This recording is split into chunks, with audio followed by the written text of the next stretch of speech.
বিসমিল্লাহিররহমানিররহিম। আসসালামু আলাইকুম এভরিওয়ান, কেমন আছেন সবাই? আশা করছি আল্লাহর রহমতে সবাই ভালো আছেন, আর আমিও আলহামদুলিল্লাহ আল্লাহর রহমতে এবং আপনাদের দোয়ায় ভালো আছি। কাছে বা দূরে যে যেখান থেকে আমার এই ভিডিওটি দেখছেন সবাইকে অসংখ্য অসংখ্য ধন্যবাদ জানাচ্ছি, আর বেলি কিচেনে স্বাগতম জানিয়ে আজকের পর্বে থাকছে কাকসি মাছের চচ্চড়ি। আজকে কাকসি মাছের চচ্চড়িটা একেবারে আমার মতো করে বানাবো, তো চলুন দেখে নেওয়া যাক ঝটপট করে। বিসমিল্লাহ বলে শুরু করছি আজকের রেসিপি। বিসমিল্লাহ। প্রথমে আলু আর বেগুন কুচি করে নিয়েছি, এই যে এরকম কুচি করে নিয়েছি। বেগুনটা একটু বেশিক্ষণ হয়ে গেছে তাই একটু কালো দেখা যাচ্ছে।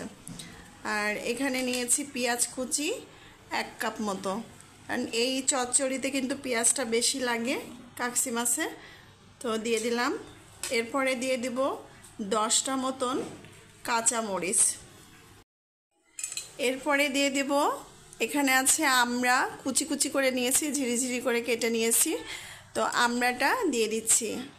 এই আমড়াটা দিয়ে এই চচ্চড়িটা করলে ভীষণ মজার লাগে। তো এগুলো দেওয়া হয়ে গেল, এখন দিয়ে দেব মশলা। মানে এখানে দিয়ে দেব রসুন বাটা 1 চা চামচ, এরপরে দিয়ে দিচ্ছি হলুদ 1 চা চামচ,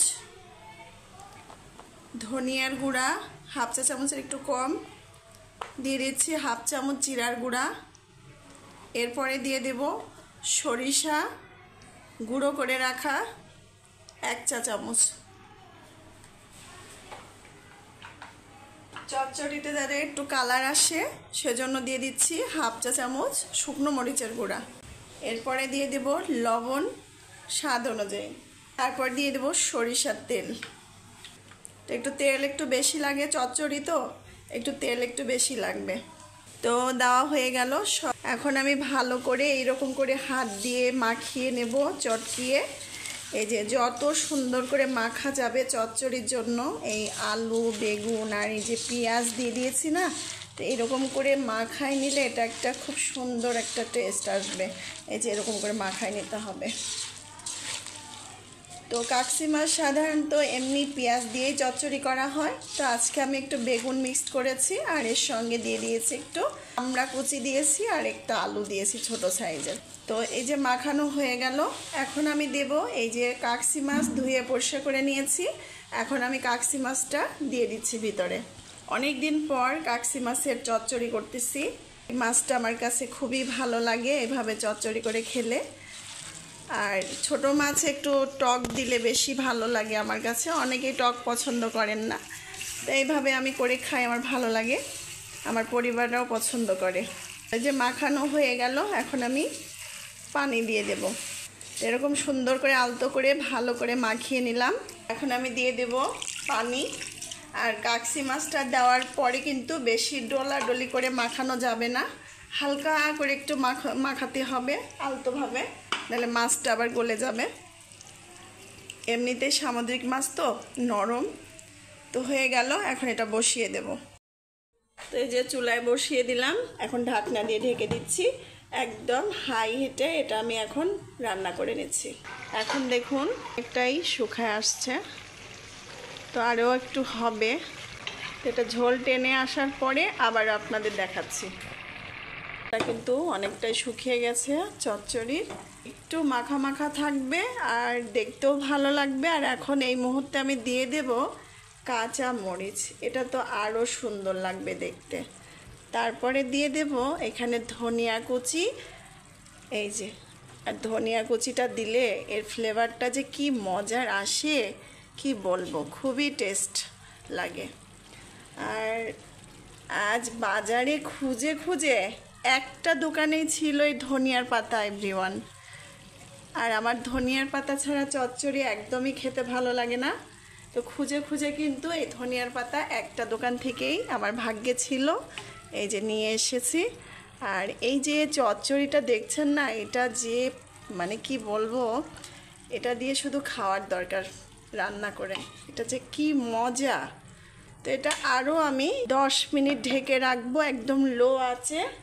10 মিনিট ঢাকার পরে এটা আরও সুন্দরভাবে একটা মাখা মাখা থাকবে, মাছের চচ্চড়িটা ড্রাই হয়ে যাবে না। ড্রাই হয়ে গেলে কিন্তু ওই চচ্চড়ি খেতে ভালো লাগে না ভাতের সঙ্গে। একটু মাখা মাখা থাকবে, একটু বেগুন দেওয়া আছে এর ভিতরে, একটু আলু আর একটা আমড়া দেওয়া আছে, কুচি কুচি করে কেটে দিয়েছি। তো যাই হোক, এটা খেতে খুবই মজার। এটা আরও আমি 5 মিনিট চুলায় লো আছে রেখে দেব, আর তারপরে ফিরে আসছি। 10 মিনিট পরে ফিরে আসলাম।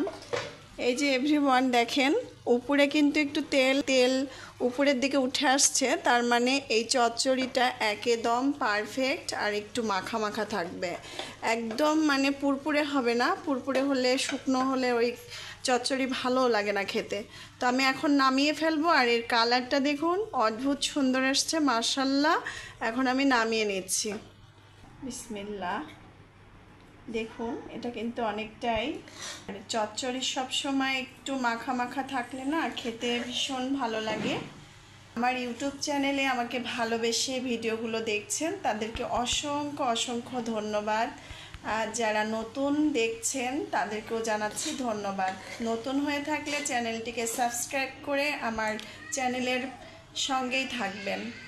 আর যারা পেজে আছেন বা পেজে দেখছেন আমাকে, তো আশা করব পেজে ফলো দিয়ে আমার পেজের সঙ্গে থাকবেন, আমাকে সাপোর্ট দিয়ে আমার পাশে থাকবেন। আর কাকসি মাছের চচ্চড়িটা খুবই সুন্দরভাবে হয়ে গেল, আর এটা বেশি ঝামেলাও নেই। হাতে মাখা চচ্চড়ি ভীষণ মজা লাগে, এমনিতেও আমরা জানি যে হাতে মাখা চচ্চড়ি ভীষণ ভালো লাগে। তো এই তো হয়ে গেল মজাদার চচ্চড়ি। এটা একেবারে আমার মতো করে রান্না করেছি। আমি জানি না আমরা দিয়ে কাকসি মাছ চচ্চড়ি করেছি কিনা। এখানে আমি 3 রকমের সবজি দিয়ে রান্না করেছি। তো এটা খেতে খুবই মজার। এভরিওয়ান বাসায় একবার হলো এটা ট্রাই করে দেখতে পারেন। তো আজকে যাই হোক, আজকে এখানে বিদায় নেব। সবাই ভালো থাকবেন, সুস্থ থাকবেন। আসসালামু আলাইকুম, আল্লাহ হাফেজ।